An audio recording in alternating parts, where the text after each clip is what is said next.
My name is Nuwan. I'm a digital artist.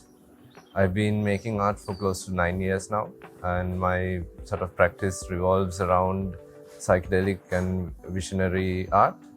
So my proudest moment as an artist, or like within my sort of creative journey, the thing that I sort of hold most dear is the sort of point that I actually made the decision to sort of like transition and into being a full-time sort of artist, or to that was that taking that first step, I think, is still is the sort of biggest achievement that I feel like. I think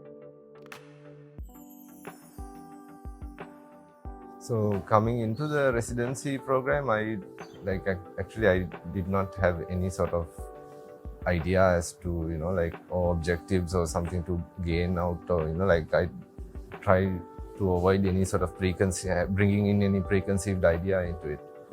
So it was just a sort of way of sort of for me to sort of explore what options are there, or explore different communities and such.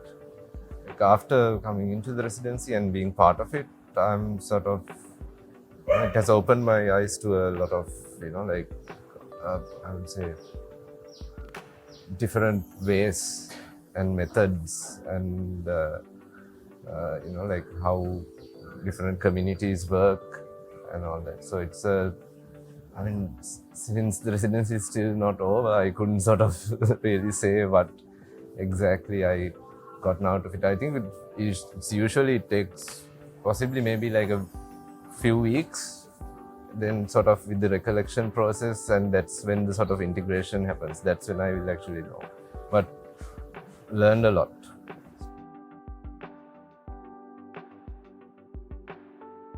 Quite a few, like the cane players, the cane makers. That was quite interesting, like how much like sort of they were dedicated to their craft, and the guy who was making the sort of frame of the chairs, like that's like I took like a picture. It was one of the like moments, because he was like like hammering away like and like super happy. So that was like you really get to see the sort of passion.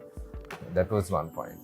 And then the hair oil lady, that was also quite interesting to see that amount of like energy and like power sort of put into sort of like project. That was really inspiring. Today, in my sessions, he was talking about how sort of from story you go to function, and from function you go to form.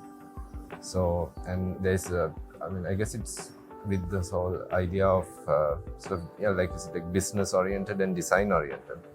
Sort of that kind of workflow is not it's not very sort of, that's not what I'm used to sort of. But I could see how sort of the flow of it, right? For me, how I work usually is the other way around. I go from like form to function to story kind of thing, because I'm not sort of, I don't sort of have that sort of A to B thing in my own personal work. I mean, if it's a specific design or like client work or something, it's different. But for my own personal work, it's like I never know what the end. I don't have the sort of idea of what it's going to be in the end, or what the final product or what the final piece should be. So that's like sort of counterintuitive for me to work the other way. But it's I mean it's good. It gets my like gears spinning in my head. So